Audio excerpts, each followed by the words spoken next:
Hello faithful Lorenzonites, as always I'm very grateful for your presence, and today we have KSP Contracting episode 21, where we track asteroids some of the time. Let's do this one.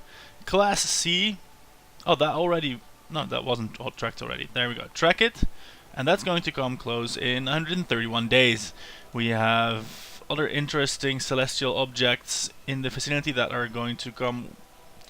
This is 91 days away.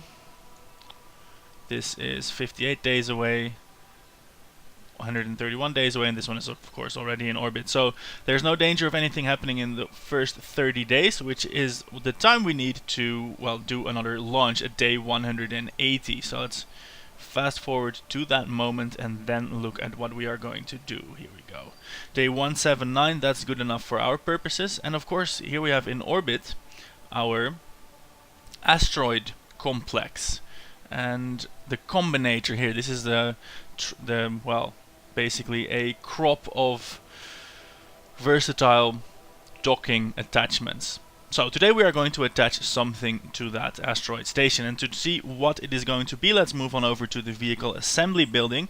And before we're going to load up any craft, I want to say a huge thanks to all of you that submitted craft over the weekend. There were quite a few submissions, and all of them looked rather interesting. Unfortunately, ASR Lab by Grey Dragon, I can't open that. It contains a mod or some unlocked part, so I'm going to leave that in to see if maybe in the future I can load it. If there was a mod on it, resubmit it without it please, so then I can use it. We got the "Cause You Can", and off the top of my head I forgot what the purpose of it was, but it looks to be some kind of lander. Probably designed for Minmus or the moon. It would do both from the looks of it, and it has a big engine here with a plate that is fueled from these engines. Rather interesting design, and I'm sure it will fly one day. Not today though. Today we are looking at the Moon Polar Lander by Coryzilla Gamer 9, I think it was, from the YouTube comment section. A nice submission for a Apollo style lunar mission with a crew complement of anything up to 4. This one I'm fairly certain I'm going to use as well. Not this episode though, so thanks for submitting. It's going to collect dust in the garage for a while, but I'm rather sure it will fly. What we're going to do today is have a go with the RSC Science and Habilitation, might you have meant habitation, module. This is a craft that is meant for connecting to the asteroid base in a slightly inclined polar orbit. Look at that. It has labs, it has hitchhiker storage containers, and it has a 3-person capsule. So from our complement of 10 astronauts, this could immediately take 7. We're not going to take all 7, but we are going to take, let's say... Well, we could... Wow, the hitchhiker takes 4, it could take 9. Wow. Yeah, we're not going to take that many people, but we are going to take... Mitkin hasn't flown yet, I don't think. Wilfred hasn't flown yet. And I don't think Shawnman has flown either. So yeah, let's take these 3 guys, and we can imagine a future where we'll have to pass by the asteroid station to pick up crew. And a bright future it is. So let's move on over to the launch pad and shoot this thing up into space. So here we are on the launch pad with the Space Research and Habilitation Center, or device, with 3 Kerbals poised to launch. Let's look at the map view and make sure that our launch center has rotated under our target orbit before we actually launch. And we are going to launch in a southerly direction. That's always important to be mindful of.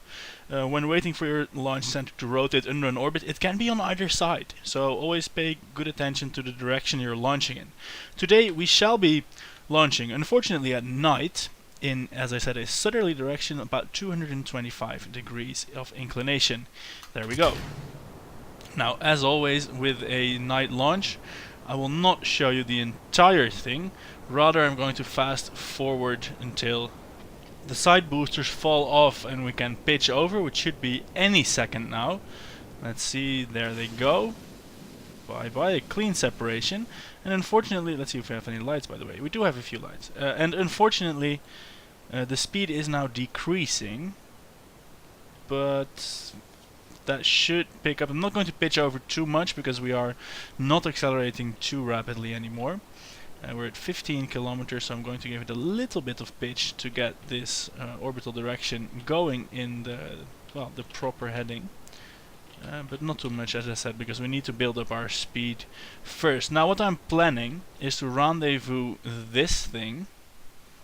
Yeah, this is going better and better. Is to rendezvous this thing first with the asteroid. It has no means of attaching itself to the asteroid. This is a docking port, not a grabotron. So what we are going to have to do is rendezvous this with the asteroid, then take our remaining, let's see where they are, our remaining combinators and mosey them together so that they will in fact grab onto the asteroid. And then we have a beginning of our asteroid base, yes. So I shall do more pitch over. And in the meantime, let me amend one of the interesting newses from a few episodes ago. I have talked about Copenhagen suborbitals, those guys that are doing their rocket motor test in the 17th of May it was supposed to be. That has been delayed. It has been postponed until the 25th of May due to some faulty valve controller. And they now require more time to fix that and make sure everything is in order. So scratch the 17th from your calendars and fill up the 25th, because that's the new date for this test. More interesting news will follow shortly, but first we shall finish our orbital insertion. Before that happens, of course, we must first separate another stage. There it goes, and hopefully this will have enough oomph to put us in orbit, because it doesn't look that large and our speed isn't increasing very rapidly anymore. How much fuel does it have? Is this just the one tank of fuel? It is. I wonder how well this is going to go. I do hope we get to make it into orbit, otherwise we have 3 casualties immediately, because this has no way of landing safely. Yeah, they'd better make it. How is our inclination looking? It's not the cleanest, it's 15 degrees. We still have about 600 meters per second to go, so we can put that into the correct altitude at least. But we might require a few extra meters per second of delta V. Let's see here. This is getting better and better. This will take a while also. Fortunately, this is a rather high orbit, so that shall all be fine. It will take a while, as I said, so I'm not going to subject you to the entirety of that orbit finalization. Instead, I will cut the video here and reconvene with you when the orbit is done. So here we are in orbit, and I have reconsidered my initial plan of approach.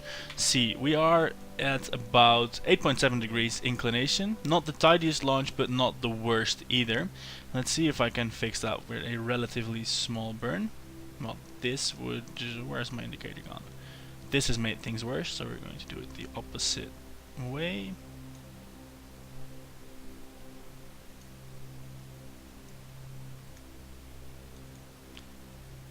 Let's see, what I want to do now is to attach a combinator to this and then grab it onto the asteroid instead of the other way around. That should be much easier. Also because once this detaches from here, it has no propulsion apart from RCS. So I'm going to put this...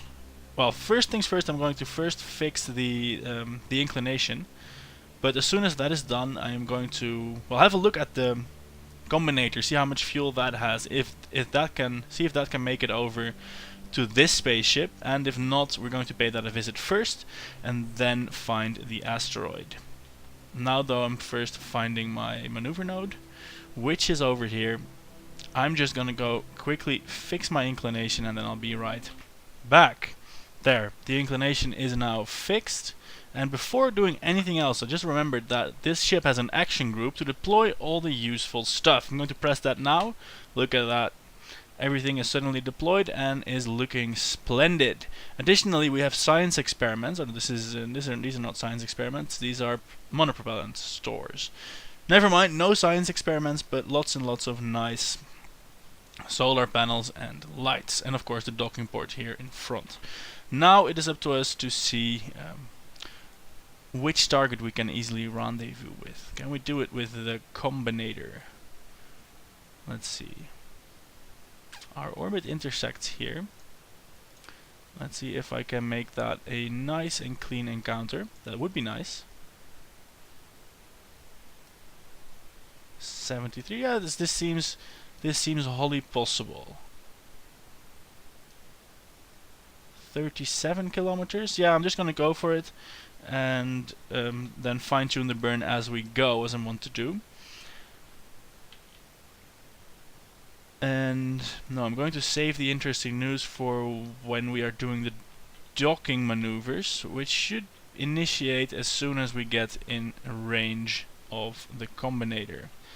Right, let's lock that attitude. Fast forward to the maneuver node. The interesting news today is about biology, and specifically about DNA. And there has been a lot of news about biology and DNA and GM food. It's none of that. It's more interesting, if I do say so myself. First things first though, let's find the combinator so we can build our space station. Let's see, there we have. Oh, I was going to fine-tune that. That didn't quite work out. But I can do that with RCS, I think. So let's see. There, 14.8 kilometers. Again, not the tidiest, but it will do, and it will allow us to grab a grabber thingy. I'm just going to close the map view, and we shall find ourselves rather close to the combinator. There it is, 14.7 kilometers away, moving at a relative speed of 170 meters per second.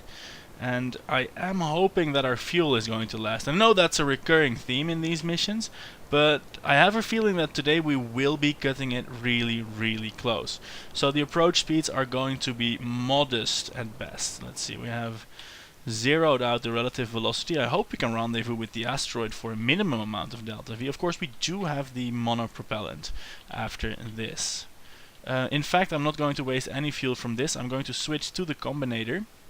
I could have possibly done that before, but anyway, let's have a go at this. And while I do that, no, this doesn't have any fuel remaining, so we couldn't have done that. Let's see, let's fill one up, because of course we want full monopropellant stores, and decouple that. We only need the one, because, do we have it? Yes, we do have it. Bye-bye.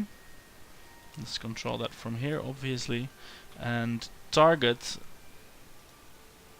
this module. Right. Let me just set the attitude, the destination. There we go. Approaching at 40 meters per second. Wonderfully done, if I do say so myself. 50 meters per second even. So we can turn around and prepare for deceleration. That makes no sense because my RCS Venturis are omnidirectional, but still I just turned around. Oops, I did it. Well, live with it. Right, so the interesting news. It's about biology, it's about DNA, and before I can share with you the news, let me talk to you about DNA.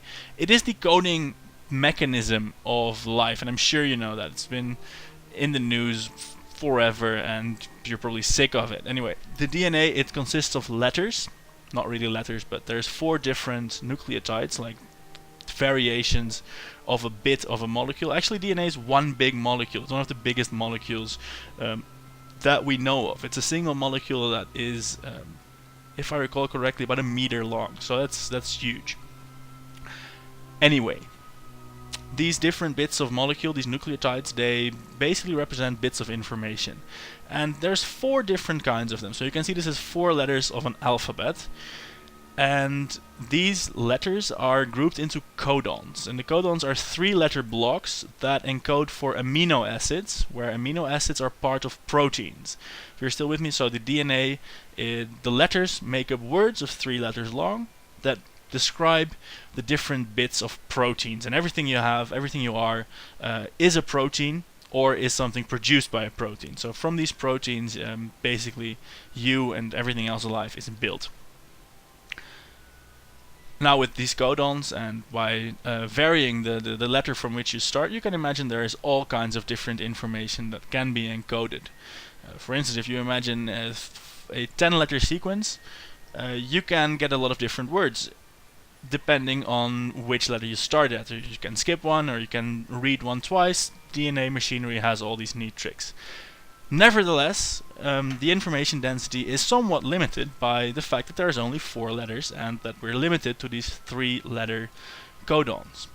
Now, the interesting news today is that scientists from California have succeeded in making an artificial life form, something which by itself was huge news not more than 2 or 3 years ago.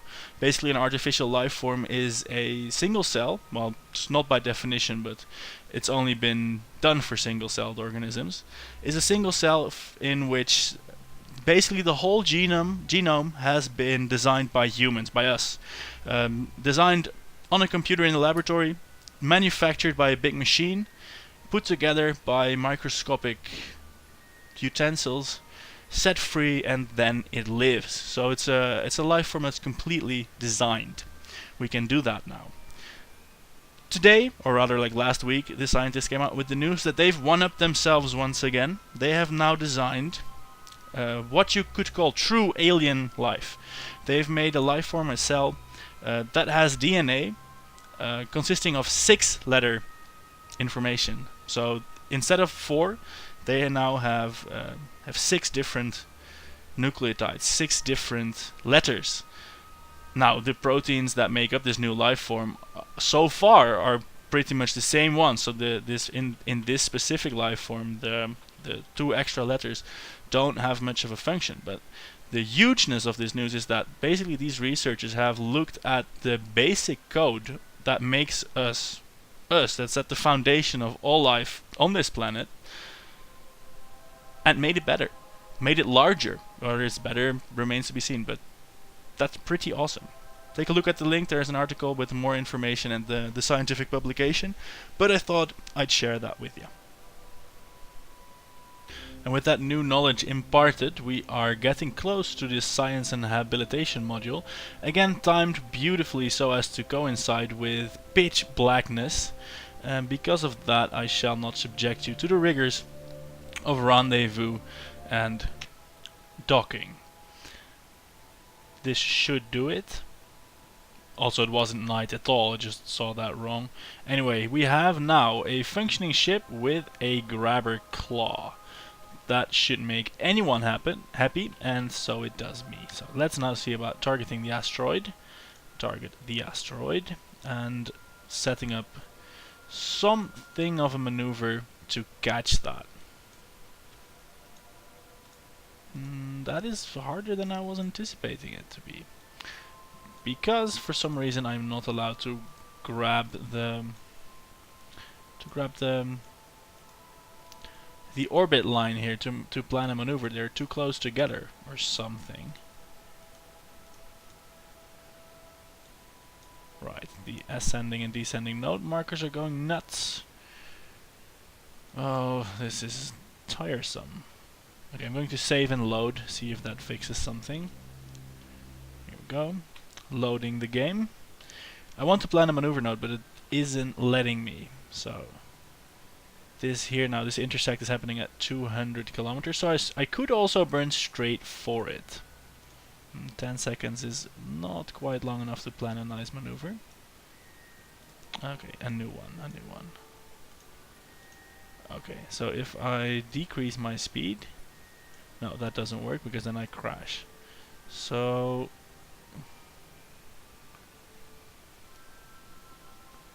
here we go. This is quite a radical maneuver. It will cost 380 meters per second. That's not going to be good enough because I won't be able to afford that fuel-wise. What I need to do is we will have the intersect here. We need to go faster than the asteroid. So we need to lower our orbit, and we can do so here at periapsis. Not lower than this though. Let's see, intersect here. I wonder what happens if we burn straight at the asteroid. I don't think we can make it like that. No, that's basically just the same as as lengthening our orbit to make the rendezvous happen that way. What if I try to do that at periaps though? I might just have to wait for like 1,000,000 years until the slow separation works out. Let's see. This most certainly is not working out. It's 317, and then we would have a sizable speed difference. And I don't have Kerbal Engineer installed, but this does not have 600 meters per second of delta V remaining. I don't think it does. So we are currently behind it in orbit. Our orbit is already lower. It is already lower, so we can just brake a little bit. If we do that, let's see what happens then. See, this can work. This will be 26 kilometers, and our periapsis here is still... Is that still high enough? That's the question. 41, so that's not. So let's see if we increase that to be 56, 67, 70 something. Then our separation here would be... yeah, huge.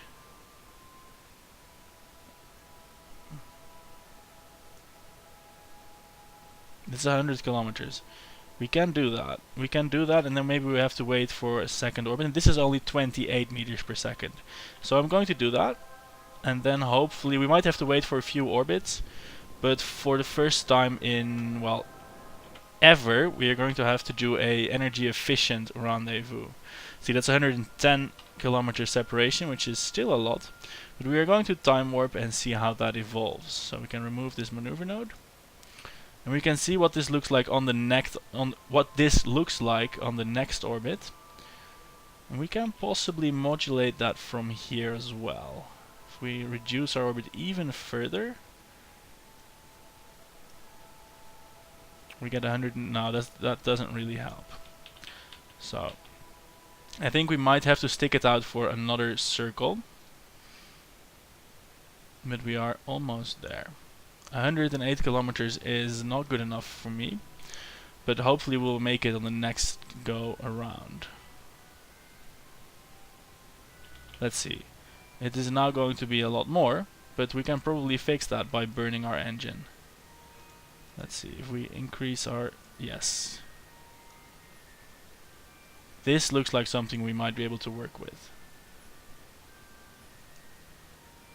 3.5 kilometers, that's perfectly fine. And we only need to spend another 53 meters per second to do it. Yes, that's wonderful. Let's see, let's align the ship and prepare to burn our engines. There we go. It's just a 3-second burn. There we have it. What does our encounter look like now? It's 21 kilometers, and we can again fine-tune that with RCS. 1.2 kilometers, so that's almost done it. Now all we need to do is one more rendezvous, and then we can look at the asteroid and clamp our ship to it. Well, I cheated the whole rendezvous maneuver away again, but here we are approaching the asteroid, looking quite splendidly against the sun. I was intending to make the cut a little bit later, but it just looked too darn good this way. Now I intend to slow down using RCS thrusters. That does mean I want it to maintain its orientation. Let's see, I think... well, I know we get to choose where we clamp the ship, to either the big one or the small asteroid. I think we're going to put it to the... we're going to clamp it to the big asteroid hub, the C-class behemoth. Just because that will look nicer. Right. I decelerated too much using the RCS, so let's accelerate some more. We have enough of the stuff.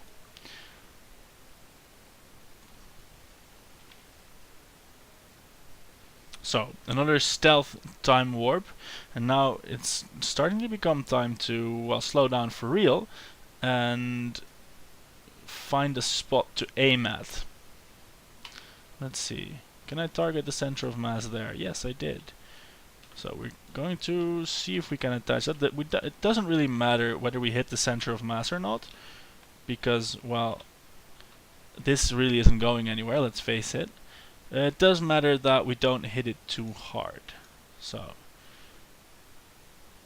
here we are approaching the asteroid. Let's slow down a little bit more, and I think this is going to be a textbook docking, or clamping, or clawing, or whatever you want to call it.